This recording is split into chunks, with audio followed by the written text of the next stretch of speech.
proof of stake protocols tends to end in like a Pareto distribution and oligopoly. Proof of personhood protocols, like my paper on IDENA compressed to zero showed, also ends in an oligopoly. In proof of stake, it's an oligopoly in terms of stake. And in proof of personhood, it ends up being who can control as many accounts as possible. And so the real challenge is, how do we actually move out of this like one, Pareto distribution to something that's more like a Gaussian distribution of power? And in order to do that, my fundamental contention is that we need to move away from global protocols. So what we actually need to do is recontextualize humans into the different communities and affiliations that differentiate us. Even if each one of those communities succumbs to kind of a Pareto distribution, the interaction between all of them and how they recombine through diversification and plurality will end up hopefully bring us to something more like a normal or Gaussian distribution of power, which is, I think, the best that we can do in terms of decentralization. Welcome to Epicenter, the show which talks about the technologies, projects, and people driving decentralization in the blockchain revolution. I'm Friederike Ernst, and today I'm speaking with Puja Ohlhaver, who is a researcher and lawyer and innovator, so very interdisciplinary for sure, and thinks about using blockchains and AI to empower communities and advance decentralized cooperation. Before I talk with Puja, let me tell you about our sponsors this week. If you're looking to stake your crypto with confidence, look no further than Chorus One. More than 150,000 delegators, including institutions like BitGo, Pantera Capital, and Ledger, trust Chorus One with their assets. They support over 50 blockchains and are leaders in governance on networks like Cosmos, ensuring your stake is responsibly managed. Thanks to their advanced MEV research, you can also enjoy the highest staking rewards. You can stake directly from your preferred wallet, set up a white label node, restake your assets on EigenLayer or Symbiotic, or use their SDK for multi-chain staking in your app.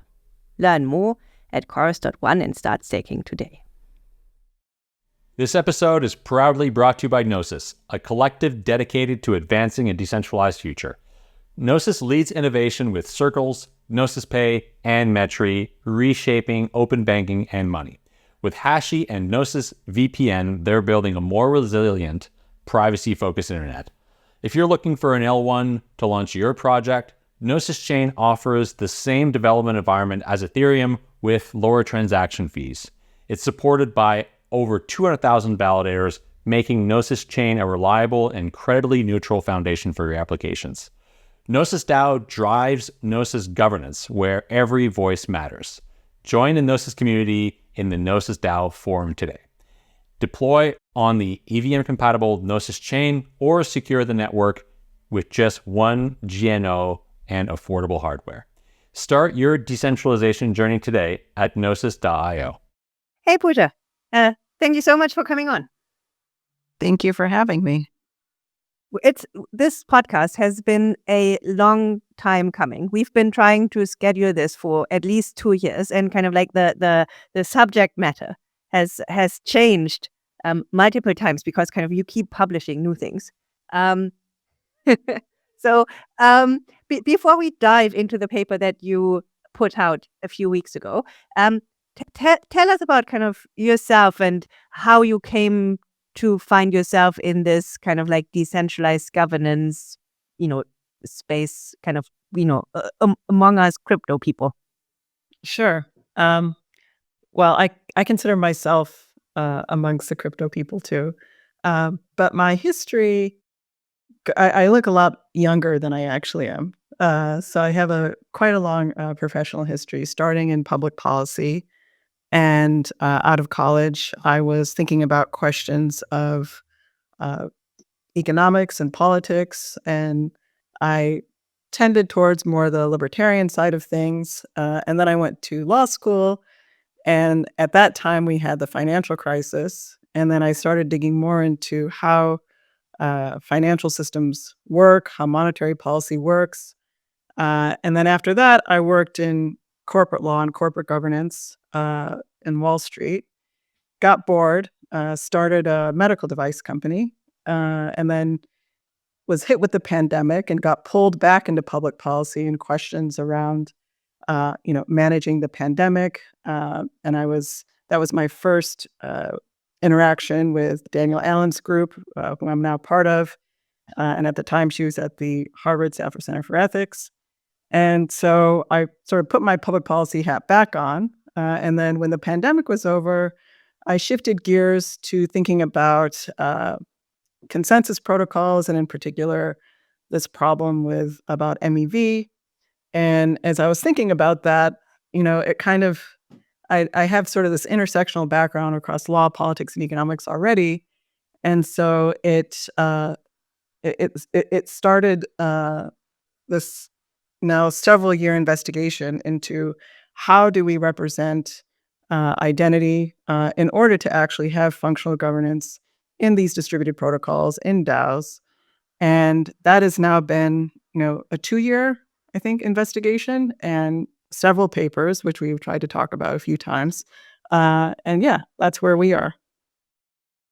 You said that kind of like when you first came into this space, it was kind of in the context of MEV. How did that happen? Because it's quite a leap from what you did previously, right? Because MEV, in a way, it's a very technical, somewhat esoteric thing, especially kind of coming from a public policy background. Well, so I was watching crypto for a very long time. So before Ethereum launched, I was in Palo Alto as an entrepreneur building my company.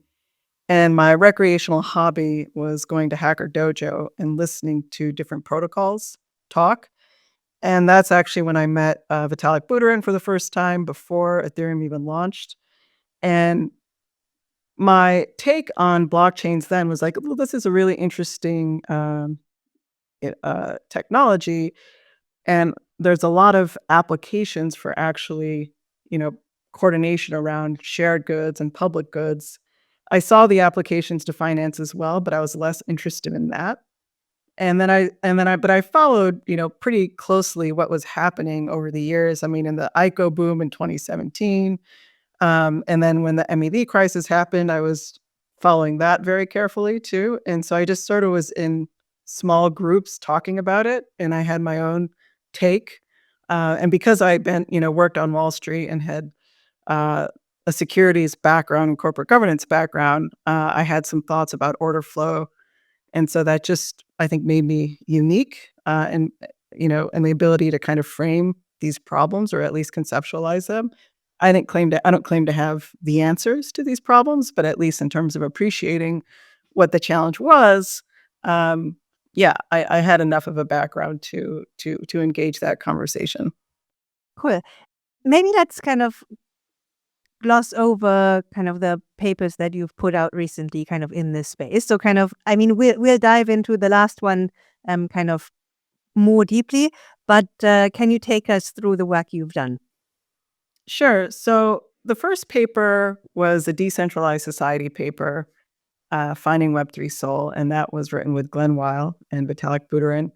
And that was just a very primitive and initial step towards introducing non-transferable primitives, and particularly memberships to social groups, which could be possibly revocable. And they're, thinking about identity, this seemed like a very basic primitive to have. And everything in crypto is transferable. It's like, okay, well, what happens when you introduce something that's non-transferable, and what can you do there?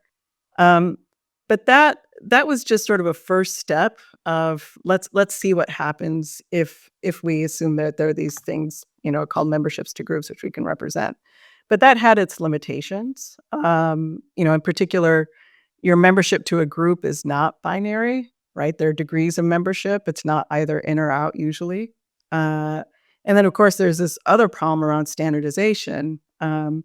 Identity is not just about your membership to social groups. It's also about, where you have economic stakes and economic interests.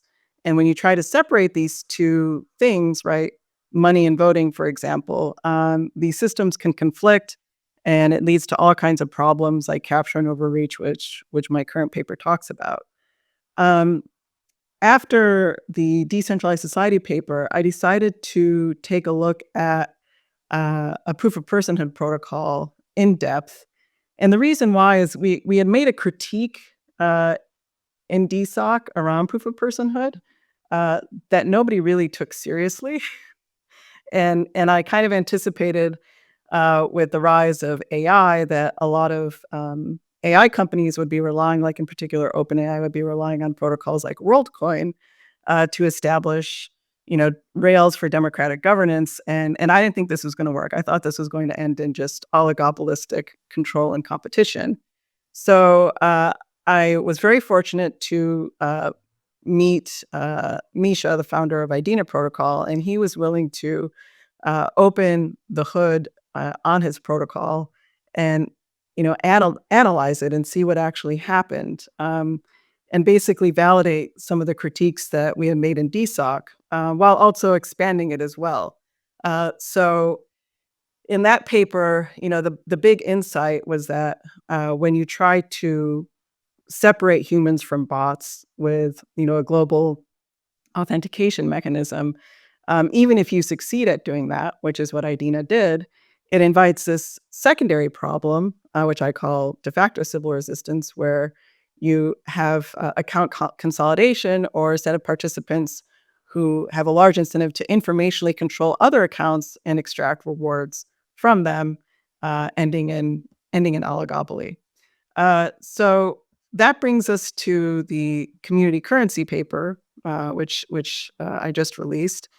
And there's actually a missing paper in between about sublinear identity staking, which was like a second phase in the IDENA protocol. And as I was writing that, the community currency idea came to me, and I thought it was just much more important to get that out. And I put the sublinear identity experiment on the back burner. And that takes us to where we are now. Cool. So the community currency paper that you put out has two subtitles. They are the price of attention and cost of influence in a networked age, or the price of entry and cost of exit in a networked age. That's quite a mouthful. Maybe before we dive into kind of like what kind of the larger problem is and kind of like how you think we can address it. What's the TLDR of the paper? So a lot of people in crypto in particular are interested in decentralization as a goal. And what are we decentralizing? We're decentralizing power. And so how do you think about power? I think about power on two dimensions, which are actually literally and figuratively two different sides of the same coin. I think about power in terms of information and control. And this is like kind of a cybernetic view of things. It's also a view that's kind of encapsulated in like securities laws as well. And so when you think about decentralizing power, you have to think about decentralizing information and control. And what is information? It's the stuff that we sort of take in and process and what we focus our attention on, right? And what is control? It's the stuff that we're trying to influence, right? So that is the sort of TLDR high-level view. I'm trying to come up with a framework for decentralizing not just information and control, but by extension, our very scarce human resource of attention, right? And influence. Okay. And that kind of leads you to kind of posit this concept of community currencies to kind of combat this balance that is to be attained, right? Yeah. So one way to think about it is, proof of stake protocols, since this is a crypto audience, it tends to end in like a Pareto distribution, right? And oligopoly. And proof of personhood protocols, like my paper on IDENA compressed to zero showed, also ends in an oligopoly. In proof of stake, it's an oligopoly in terms of stake, and in proof of personhood, it ends up being who can control as many accounts as possible, right? And by extension, the stake which those accounts hold. And so the real challenge is, how do we actually move out of this like one, Pareto distribution to something that's more like a Gaussian distribution of power? And in order to do that, my fundamental contention is that we need to move away from global protocols. If everybody is competing on a global stage, only a handful of actors will and they'll build coalitions around that. And so what we actually need to do is recontextualize humans into the different communities and affiliations that differentiate us, and the conversations, right, and communication that differentiate us, and represent those as groups. So like even if each one of those communities succumbs to kind of a Pareto distribution, right, the interaction between all of them and how they recombine through diversification and plurality will end up hopefully bring us to something more like a normal or Gaussian distribution of power, which is, I think, the best that we can do in terms of decentralization. Can you define what a Pareto distribution is, and why you think it's less desirable than a Gaussian distribution? Another way to think about it is like oligopolistic competition. So just where a handful of actors end up having power, right? And so it's like a skewed distribution, right? And whereas a normal distribution is where, just statistically, you have the nice natural bell curve, right? And you have some, tail ends, but it's not just all right in an oligopoly with a handful of actors that control it, right? And that's kind of like if you look at like Ethereum, for example, or Bitcoin, like we have these staking pools that are gigantic, or mining pools, and right, that's not, and there's sort of this struggle to like, well, how do we encourage local mining or like local staking and home staking? And there's this like perennial tension about, okay, how do we actually get more actors in the system rather than these, gigantic, oligopolistic coalitions? Okay, I see what you're getting at. If you kind of look at a collection of kind of networks of networks, so kind of like almost kind of like a federation of networks or something, where kind of like there is a power distribution in each network, and they're kind of like coupled much more strongly within the network than kind of to the other networks. That's kind of the distribution kind of that I think you're pushing for. Does that also come with downsides?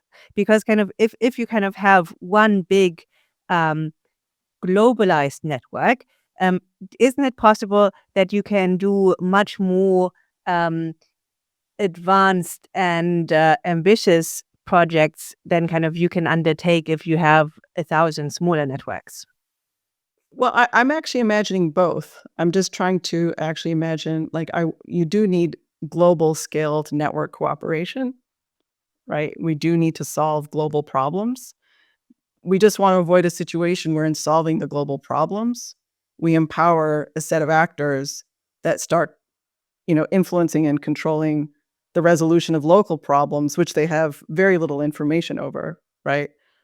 And that can snowball into surveillance. So the challenge is to actually have both local coordination and global coordination, but in a way where, global coordination doesn't just swallow up, you know, local communities that actually have a greater stake in the resolution of the problem. And so a lot of, in the paper, I talk about two key principles. Plurality is one, but subsidiarity is the other. And without subsidiarity, we end up in a sort of power competition at a global scale. And, I think that's bad for risk management. That's bad for information integration, and also bad for human agency. Okay. Can you give us an example of where you think kind of like this global power distribution has kind of eked out the local optimum kind of that the stakeholders would kind of the local stakeholders would have achieved, but couldn't because there was kind of like this overlaying global layer? I mean, I think we're seeing that in real time, right, today in politics, right? So attention is, we all are participants in social media, and in the conclusion of my paper, I talk about how this is actually a tacit global attention auction, and it's also kind of merging with financial auctions, right? And that's kind of the proliferation of meme coins and so on. And that's leading to outcomes that are, uh, not just sort of disconnected from local circumstances, but polarized in a way that is just disconnected across the issues. So, for example, in democracy, I'm an American. The design of American democracy was there's this presumption that representatives could uh, come to Congress and reconcile their differences, and that they would be representing a population that had distinct interests that were localized to their geography. And what sort of our participation in global social media and global attention channels has done is actually divorced us from our local circumstances and our local geography and polarized us on issues that are really kind of disconnected from what we care about in our daily lives, right? And people are just sort of outraged about things that are really far away from them. And so we're seeing already kind of the breakdown of, democratic governance in places like my country, in the United States, because people are polarized, not even on the basis of things that matter to them locally, but sort of what they've been, um, hmm, uh, what they're seeing on social media and what sort of outrages them and what gets the most engagement, right, and attention hacking. So that's like a very clear way in which we have, we're failing to provision, shared goods and public goods. The other way, which is the what the paper talks about, is in corporate governance and failures in corporate governance and corporate capture and corporate overreach. Our participation in like non, decontextualized communication in social media there is also having an effect on our ability to, steward corporations and like shareholder governance. So there's this guy Ezra Klein, and kind of like his he makes the point that kind of this polarization that we're seeing kind of comes through the decline of local news outlets and newspapers, and the fact that kind of you have kind of like if you have one kind of global attention auction, kind of the things that that are most salient end up being the things that are kind of like most reported and kind of like the local nuance, and the kind of like in a way unpartisan or bipartisan nature that kind of like newspapers used to have when we were kids, that this goes out of the window because kind of it's just in a way more fun for people to kind of read outrageous news rather than kind of like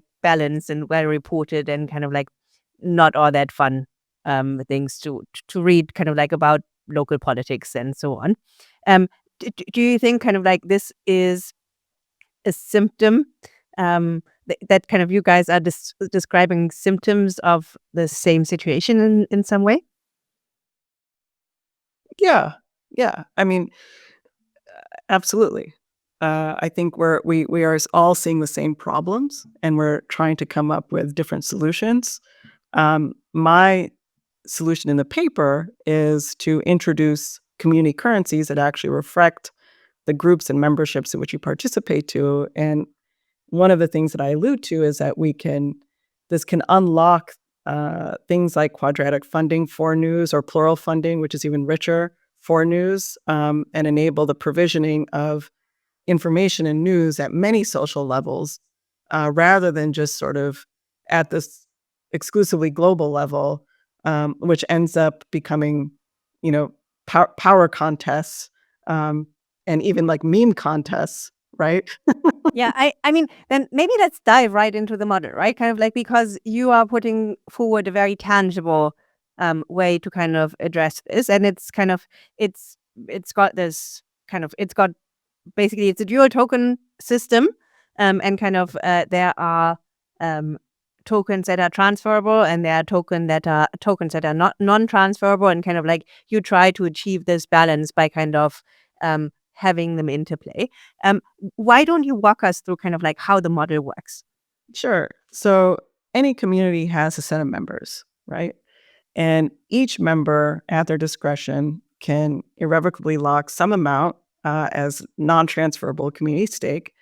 And the square root of that determines your voting power, and that can be further attenuated. And the remaining portion remains transferable, and that's a kind of currency that you have that you can use to buy attention or enter into other communication channels. And so, whereas today we kind of have a very simple one token, one vote system where money just buys both, uh, you know, influence and attention, or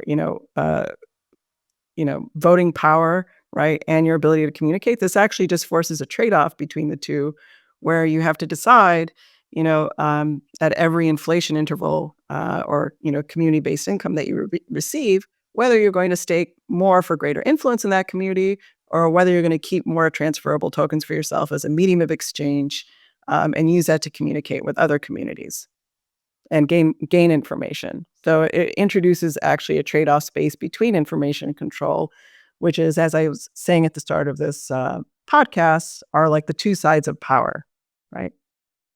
And basically, if you kind of sum up both of these parts for every person, are they constant? Does every person kind of get the same amount of income to kind of distribute across these two verticals? Well, each community will be different, right? And so each community will decide how much inflation it has.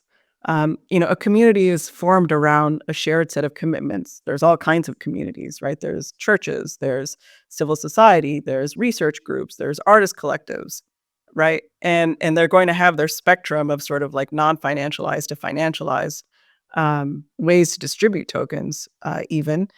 And so each community will be different in its policies, but it will at least be transparent, right? So you can at least see, for example, if I'm a member of a church and it's kind of a scammy financialized church, that'll be a little bit more obvious to me than, say, a church that is less financialized.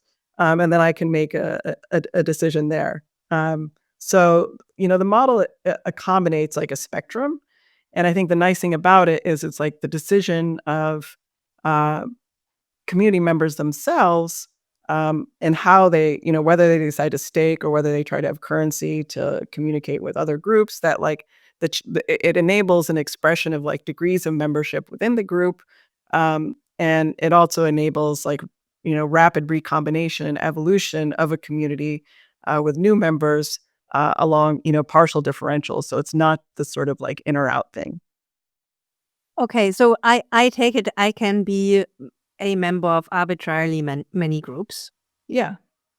If you're accepted, right? I mean, again, each community has like their own sort of criteria. Some may be completely open, right? And some might say, well, you're sort of socially farther from us, and so we're going you have less overlapping affiliations. So maybe we tax you, or maybe we decide to enforce a bond, so we can sort of protect ourselves. Like every community has a different level of risk tolerance.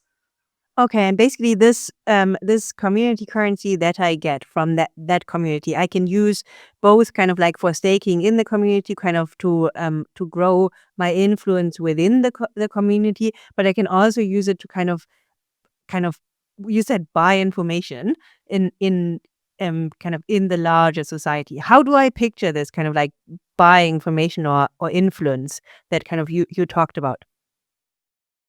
So when I say you're buying information, I'm saying your transferable set of tokens you use to gain access to other channels. So other communities will have every community has a communication channel, right? And that's even being in person is a communication channel, or being in a Telegram group is a communication channel, right? And so when you want to enter that community and join that conversation, right, on a public square like X or Blue Sky, anybody can join, right? It's a free for all. There's no boundaries around communication. And so these transferable tokens enable you to, buy access to, that channel. And you can even think about it in terms of like say there's like a community resource, a pond. You want to use that pond, but you're not part of the community, but you just want to access it. That's like a good analogy. You would have to pay to go use and like swim in the pond, right? And the community will like collect that, your tokens, and that goes into like their treasury. And if you wanted to like say influence the pond and how it's governed, then you would have to, apart from just going in, you'd have to then pay more or stake irrevocably, right? And lose those tokens. But then you participate in the stewardship of that community, and then you receive as, community-based income, a CBI as a member. And how communities decide to apportion that is another question. One thing that I suggest is making it proportional to the square root of your stake. But communities, again, will differ on this depending on how financialized or non-financialized they are. And how is the pricing done? So kind of like, for instance, say I want to participate in Twitter, kind of like who decides on kind of like what the entrance fee is, and can it be paid in any community token? Kind of, I assume every community has their own token. They're not fungible, right? Yeah. So every community has their own currency. Yeah. And they will trade those currencies. Members of the community will trade their currency for access to other communities and their channels and their resources. And the laws of sort of supply and demand work here. So I'm not setting interest rates. I'm not specifying even how communities will, again, even apportionate their CBI. How they do that depends on their internal governance. And the model that I propose is basically square root voting, where your, influence in the community is proportional to the square root of your irrevocable stake or your community stake. And, there's mechanisms that can come on top of that, like delegation, right? People can vote proportional to the square root of their stake to hire a delegate or an agent, right, to help manage their resources. But I think the key point here is that, your influence in the community governance is a function of your irrevocable stake. And you should, I strongly encourage a square root on that. And then even going further with like bridging bonuses and correlation discounts, that's a little bit more complex. But, that's the fundamental model. Okay, maybe let's make this more concrete, right? So kind of like, let's say kind of this model is kind of set up somewhere, and I join the community anew. How do I gain community currency to stake or spend? I mean, provided the community will have me, right? So kind of like, say I go to my local tennis club and say, I would love to be a part of this community. How what happens then? You're kind of alluding to like this cold start problem, like how do we get this thing off of the ground, right? Yeah. So, I think actually a really good place to think about this is like music, because music is a shared good. And by the way, another point of this paper was to acknowledge that most goods are not private or public, but in between and shared amongst groups, right? Where people have different degrees of benefit. And like music is kind of a classic example of that, where it's not just, say, an artist that's coming up with music, but it's also the artist's interaction with their, say,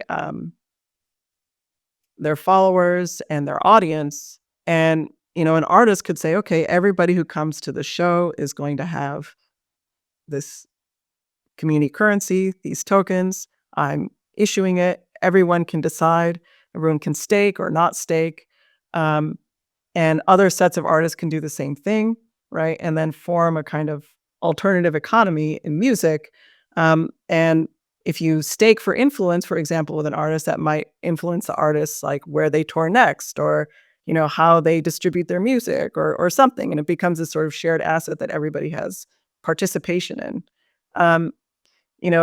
An artist collective could do the same thing. A research group trying to form shared intellectual property can say, okay, we're a set of people, we all have research interests, and as this research community, everybody is going to get some set number of tokens, or they could even differentiate amongst themselves somehow.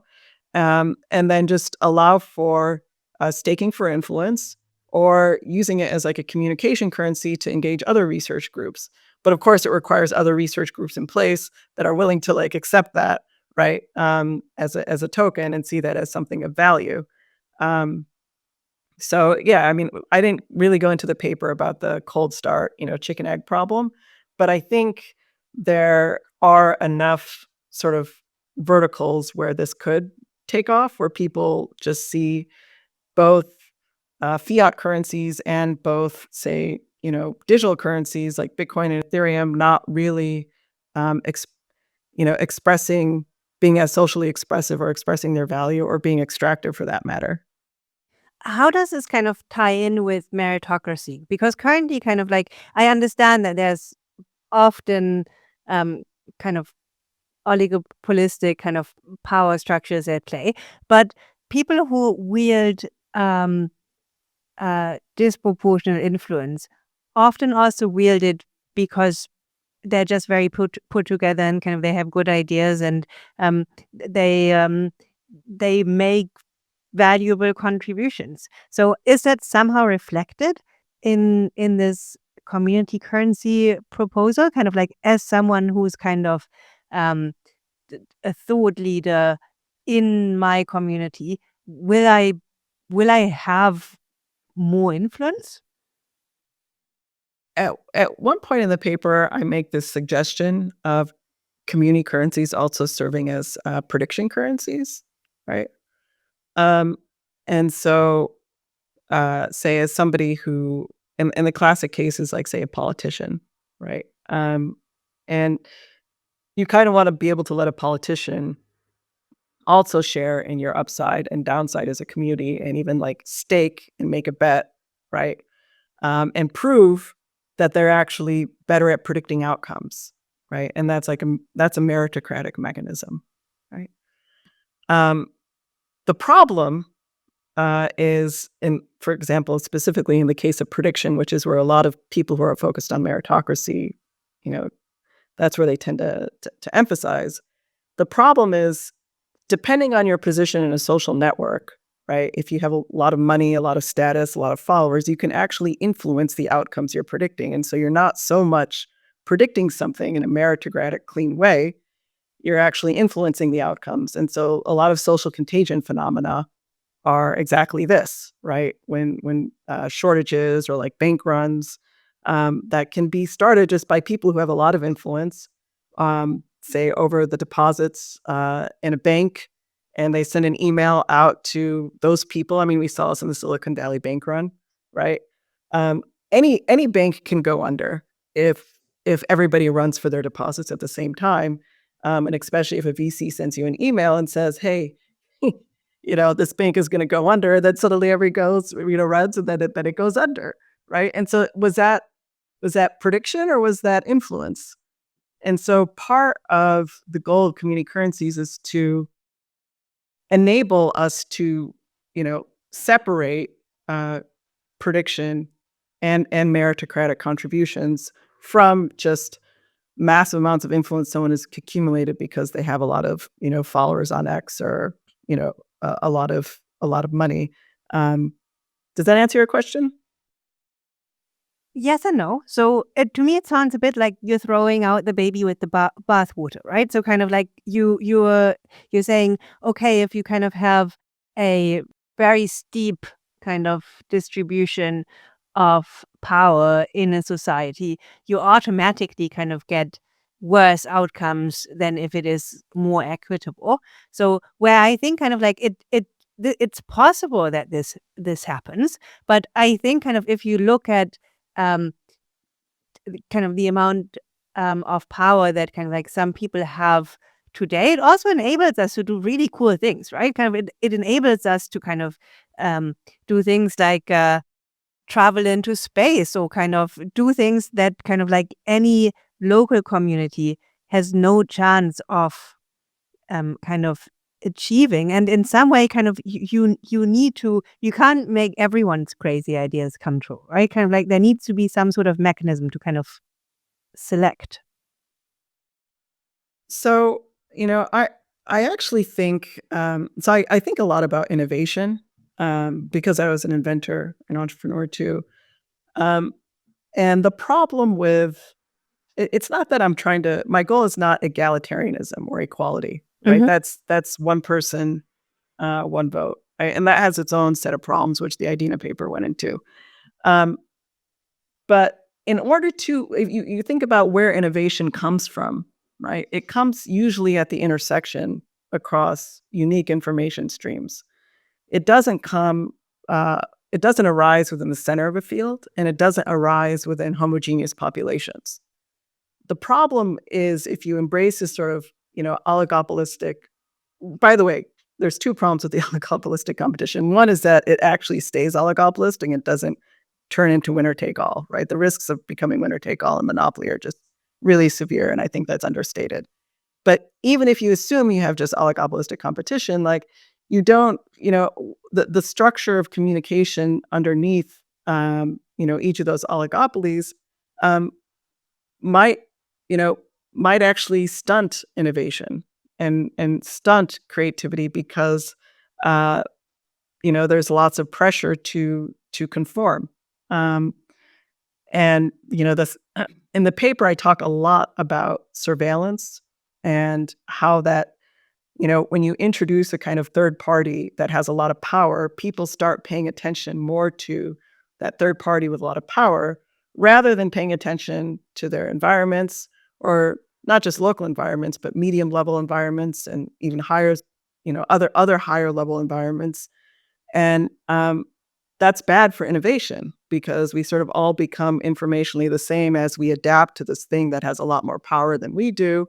And us, becoming informationally the same is, it's more trending towards, humans acting like bots and humans acting like agents. And, agency and being informationally unique, I think is a key ingredient to innovation. Um, so it's seductive to think, okay, well, let's just sort of centralize power and information in something that's taking us to the moon. And we haven't been able to, get to the moon in a long time. But you know, there's also a third way which harnesses the collective intelligence of people, um, that can get us farther than to the moon. That can get us to Mars, right? Like I also like space exploration, right? I want to explore the solar system. I just don't want to get stuck at Mars. And I think there's a real risk of that happening when you don't have enough participation and enough, you know, information differentiation amongst a set of participants. Um, so I'll stop there and let you challenge me more. Yeah, so I'm 100% for participation. Um, I'm just kind of against giving everyone kind of the same vote, um, in kind of in these societal endeavors, um, regardless of kind of what their actual contributions and skill sets are. But there's not the same vote. That's not the model, right?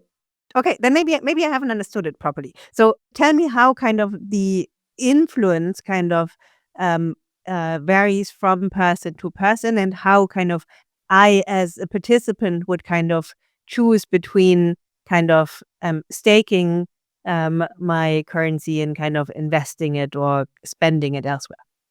So I have a bunch of groups that I can choose to participate in, right? And me kind of, and this is kind of where the voice and exit part comes in, right? Me, just losing interest in a community, and moving to another one, it doesn't separate me from that old community. I still receive CBI, it just sort of declines over time with inflation. But I join a community where I'm like, okay, this is adding more value to my life. This is generating goods that I care about more, shared goods, whether it be, nicer rose gardens or whether it be like moon missions, whatever, right? And people will like self-sort into those communities that are delivering relevance to them. But this happens also at many scales, right? Hmm. There's local communities, there's umbrellas, there's coalitions, there's NATO, right? Um, then there's like planet Earth, right? And so, um, in all of these communities, it really depends on how much you've staked, right? And everyone is going to stake differently. And your stake gets step one square rooted, but also attenuated based off of how informationally similar you are to everybody else. And this is where the bridging bonus and correlation discounts come in, right? So if, I have, say, 16 tokens staked, with a square root, that's like 4, that's quadratic staking. I get, 4 votes. But if I'm in this community and surrounded with other people that are very similar to me informationally as, measured by their stakes, and they share the same set of biases, then my influence actually becomes, declines. It gets a discount because I'm not actually contributing any new or novel information to the group. And those people that are, more novel, informationally unique, they get a little bit more influence, and that's how we spur, information exchange of useful and non-obvious information. So it's actually what it's doing is elevating people who are very informationally unique in the system, and and then when you combine that with, prediction currencies, also with an ability to like predict outcomes. So it's actually like hyper meritocratic. And the reason why I start the paper about corporate governance and democratic governance is precisely this point, which is that both of these systems, which are the two competing systems and narratives we have today, right? The sort of Mars mission people are like, well, let's turn the world into corporate governance. Well, no, corporate governance has these major shortcomings, right, in terms of capture and overreach. And the same thing is true with democratic governance. So like, can we actually capture the strengths of either of these systems and compensate for their weaknesses with something that is much richer, and much more, like less sclerotic, because both of those systems can become very sclerotic, right? I can see how both of those systems kind of, can fail and do fail. Let's kind of move it back to the Eli 5 level that kind of like clearly I'm on here. So let's say let's come back to kind of like your Rose Garden example, right? So kind of like say we are both kind of members of the Rose Garden Society, and you are a horticulturalist, and kind of like you are a world-renowned rose expert, and I'm kind of the pretty flower kind of person, okay? And then you go, oh, but that's not actually rose, that's a peony. And I go, yeah, but still pretty. So so kind of clearly, in my view, kind of if the goal of the society is kind of to further kind of rose garden culture in some way, shouldn't you get more say than me? Yeah. So but I can, right? So I can. So if communities that reward expertise, right, and deliver more roses, if everybody wants roses, will become like larger, like have more participants. They'll have, right, they're achieving their objectives. So if the objective of the community, it depends what the objective of the community. So the objective of the community is, we want more rose gardens, and somebody comes in and they're completely confused about what's a rose and a peony, right? They're probably not going to win, say, quadratic funding to maximize a set of roses for that community. And I think a key part here, maybe that's missing, is how do communities fund their goods? Yes, I think that's exactly what we're missing here. Yeah. And right. And so the idea is through quadratic funding, right? So community, and this is actually one of the there's a lot of open questions about how this works, but either through inflation or through the community's irrevocable stake, those can serve as like actual matching fund pools, where participants in the community, when they're deciding, well, what do we want to do next, right? And everyone put, there's some sort of set of proposals, and community members each put, their funds on what they think are the important things to fund, right, in that community. And then there's like matching funds proportional to the square root of your individual contributions, and that's what gets funded. And then there's like the plural funding, which is a step further than that. But even under that model, right, the quadratic funding model, what ends up getting funded are things that are, there's broad-based consensus in the community that that's what the community wants. And when I say broad-based consensus, I mean it's not, simple majoritarianism, right? That's what the square root does. It corrects against that. And then if you really want to correct, say you're living in a society of bots, right? And there's a lot of bots in your group, human bots, humans acting like bots, then you can do a correlation discount based off of how informationally unique they are. And then you arrive at a set of like goods that the community thinks is valuable. And it's actually more likely to be a stable configuration or like a stable set of goods because very different people within that group think it's valuable. And that's like what's key. And if you don't like that outcome of that stable configuration of like, okay, this is the broad, set of goods that most, very different people in this community agree on are good, then you can, exit, so to speak, and spend your currency, your transferable tokens elsewhere, but still continue to receive the CBI, which diminishes over time. Does this approach kind of assume that all of these different measures that kind of you could do, that you could take to kind of improve the state are mix and match so that you can kind of like take any linear combination and kind of they work? Because often kind of like maybe the rose garden example is not the best here, but say kind of like certain measures for kind of increasing rose output by kind of sprinkling with some fancy kind of fertilizer and kind of genetic tweaking and kind of like putting kind of sunlights over the rose gardens and so on. Maybe that they are not cohesive, right? So kind of maybe they don't form a cohesive strategy. So kind of like how do you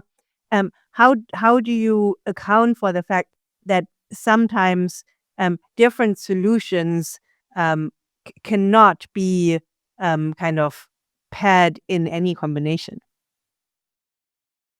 So it's the plural community asset resource exchange. So it's like, I actually really like this analogy around roses because there's like sunlight, there's water, there's fertilizer, there's a lot of resources that the communities decide how to manage.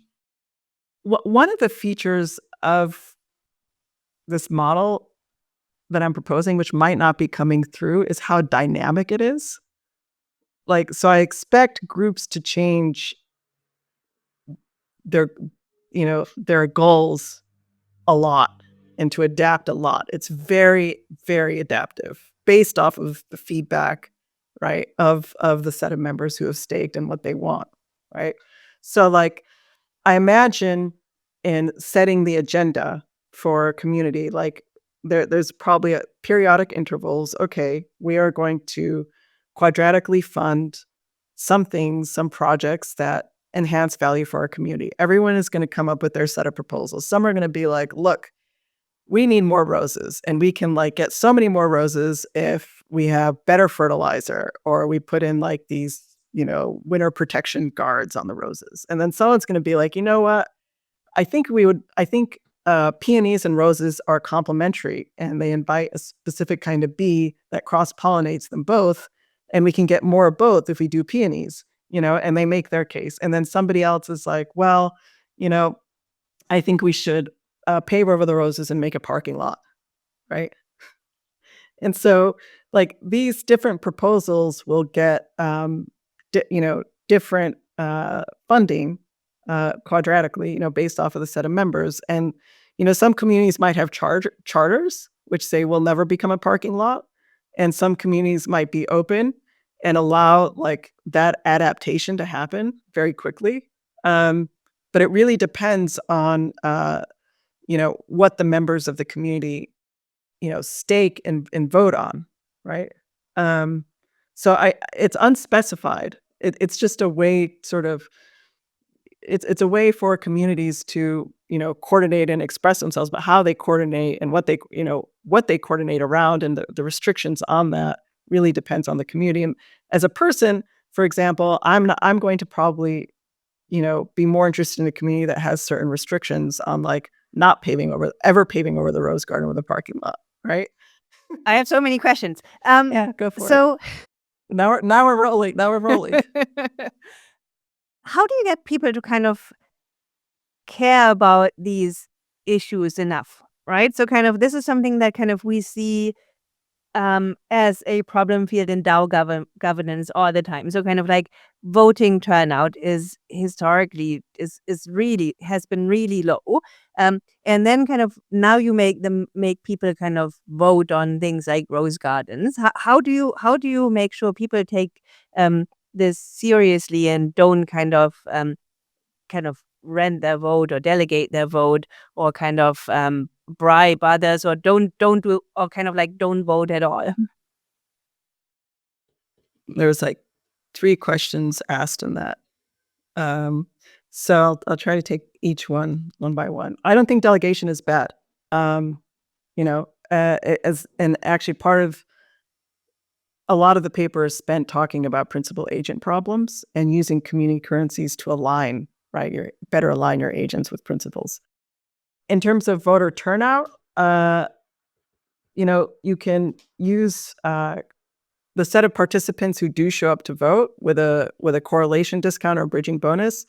You can elevate consensus across even that set of people who show up. That surfaces more likely to surface shared goods and common goods. So I don't think the voter turnout problem is a real problem. And neither is delegation. In terms of bribing, now that is why I have a whole section, and actually the section immediately following introduction of the mechanism, it just goes straight into enforcement, because everybody who's dealt with, a DAO or a crypto protocol knows that this is the hardest problem. And so, we can shift gears and talk about that. So the bribery problem here specifically arises, the square root. When you have your influence square rooted based off of your stake, it creates a very, very strong incentive for people to just rent their votes or sell their votes or buy somebody else's votes rather than just staking more at a higher cost, right? Yeah. And so this requires attention and scrutiny to focus, on bribes importantly. This is also an intention problem. And in the paper I reintroduce this idea that we introduced in DeSoc around community recovery, which is the idea that every community will have a kind of computational jury that will, when presented with evidence, investigate something, right? Whether it's, to differentiate, is this a bribe or is this coercion? Is this a victim or is this a perpetrator? And using these computational juries across multiple perspectives, and this is also where stake comes in, because stake differentiates you. Where you have staked as a participant differentiates you, informationally, and that tells you whether you're a good, unique perspective in this particular case, particularly in reference to the allegation of bribery or coercion. And that computational jury is leveraged to adjudicate these cases. The key to making this work is not just harnessing multiple perspectives and informationally unique perspectives. It's also, subsidiarity and making sure that, higher stake issues get more attention. And the key here, which I think a lot of people will miss, is the higher stake issues always have to be more local issues. If the higher stake issues are always if global currency or global stake is more valuable, right, than local currency, then the sort of game theoretically, it just sort of gobbles up all the local layers, and we end up kind of back in this global oligopoly situation or winner take all situation, right? And so, the assumption of subsidiarity is key to all of this, which takes me to, I just want to address your next question, why would this ever matter? How would this ever take off? I think we are in a crisis of legitimacy, right? We are in a crisis where people feel not in control, that, politically, they feel like sort of there's too much power at the top that's illegitimate, that doesn't reflect their interests, that's, and in fact reflecting, a set of captured elites' interests. I don't to turn this crisis of legitimacy around requires starting where legitimacy where legitimacy takes root. And legitimacy takes root in local communities and in pro-social interactions between people, family, churches. And so, this isn't a sexy mechanism for crypto, right? Where everybody's just competing to be like the biggest, largest global whatever. But if you're a parent, if you have kids and you want your kids to kind of grow up, in an information environment that was more like 20 years ago with some sort of sense making and not believe sort of in conspiracy theories and have their attention curated to what matters most and is relevant, that is tied to actual predictive outcomes and measurable benefits in their life, then you're going to have to start thinking about, well, how do you recontextualize attention, and how do we not just like auction it off to the highest bidder? And so I think people who care about future generations, care about kids, care about legitimacy will have a very strong incentive to start experimenting with this. Do you have any plans of kind of like putting it into action kind of imminently? And where? I think there are a lot of interesting experiments. There's a lot that was said in the paper, right? I mean, we haven't even talked about the AI and like. Yeah, it's a very long paper. It's like, I should we probably link to it. We link to it in the show notes. It's like 50 pages. It's like 60 pages. 60. It should, and by the way, I just want to comment on that. Like, I threw it out there because I want to get this kind of feedback on like where the gaps are and where I need to communicate, because I've just kind of gone too down in the rabbit hole, right? I think, as I said before, I think music is a really interesting starting point, because like, I don't know, I think music has declined and there's not enough good music. Artistic institutions as well. Research groups, open source / closed source research groups, I think is also a very interesting starting point. The nice thing about this mechanism is like, I don't really have to do anything, right? I can just throw it out there, and there's so many different communities, even within crypto, right? There's like the Ethereum community, there's a Solana community, there's a Bitcoin community, right? At some point, they got to start being relevant to local people, right? In their lives, who like haven't been lucky enough to like buy these tokens early, right? And so if they want to be relevant, they have to like help them produce goods that are valuable in the strictest economic sense, right? So I think, my goal is to just sort of talk with different groups or whoever's interested, and let them do these experiments and see where it goes. I think about, this kind of economic network from the perspective of like, plant networks and root networks and fungal networks. So it doesn't really matter where it starts. I think it'll sort of start everywhere, and there'll be lots of different experiments. And if it doesn't start anywhere, then like, I might start it with, churches or something, which are, non-financialized institutions, and declining in participation. But I also think they're very important for social cohesion, and they bring a lot of value. So, I might start with like parent teacher or parent kid groups, so yeah, I think there's just so many places, where it can go, and it'll just be like a lot more fun, right? And a lot less adversarial and antisocial. It's a pro-social mechanism. So if it's not making people like, joyful and happy and creating goods and like creating economic shared goods, then it's failed, and then I have to go back to the drawing board. So where do we send people who kind of want to who want to find out more about this and maybe start their own community currency? Yeah, they can just reach out to me on X. I'm not really good at responding. I think I have to reach out to like the regen communities and talk about it with them. I probably also have to break the paper up into 4 different papers. Probably, yeah. So I have to do that first. Yeah. Cool. Super nice. Thank you so much for coming on, Puja. Thank you. Thank you for having me.